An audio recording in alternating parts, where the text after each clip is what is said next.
मुंबईतील कोळीवाड्यात नारळी पौर्णिमेचा जल्लोष पाहायला मिळतोय। नारळी पौर्णिमा मोठ्या उत्साहात साजरा करण्यात आलाय। समुद्राला सोन्याचा नारळ अर्पण करण्यात आलाय। या संदर्भात आढावा घेतलाय लोकशाही मराठीचे प्रतिनिधी संतोष देवकर यांनी। आज नारळी पौर्णिमा आहे। कोळी बांधव पारंपरिक पद्धतीने आपण पाहिलं तर कित्येक वर्षापासून नारळी पौर्णिमा साजरा करतात। आपण वर्सोवा बीचवरती आहोत।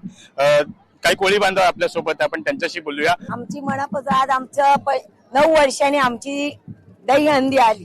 यो नारळी पौर्णिमेचा उत्सव आम्हाला 9 वर्षांनी 1 वर्ष भेटते। यो 15 हर वर्षी असते, पण आम्ही 9 वर्षांनी एकदा याच्या सोबत येतो 15 वर नारळ टाकायला। तेव्हा आम्हाला नारळ उत्सव करायला लय चांगलं वाटते।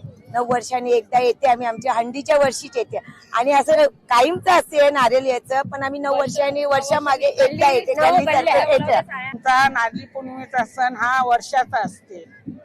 आमचा कोली म्हणजे दर्या सागर आमचा, म्हणजे त्याला शांत करावं आम्ही नारळी पौर्णिमेचा नारोल देतो। तो नारोल दिल्यानंतर आमच्या बोटी खाली उतरतो, म्हणजे आम्हाला नुकसान नाही व्हावं म्हणून त्याला शांत करायला आम्ही नारोल देतो नारळी पौर्णिमेचा। आमची हीच अपेक्षा आहे का आता तुम्ही छठ पूजेला सगळं व्यवस्था करून देताल, आम्हाला का नाही?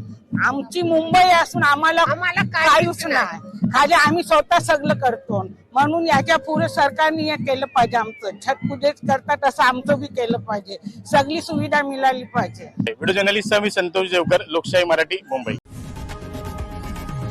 लोकशाही मराठी ऐका, पहा, जागरूक रहा।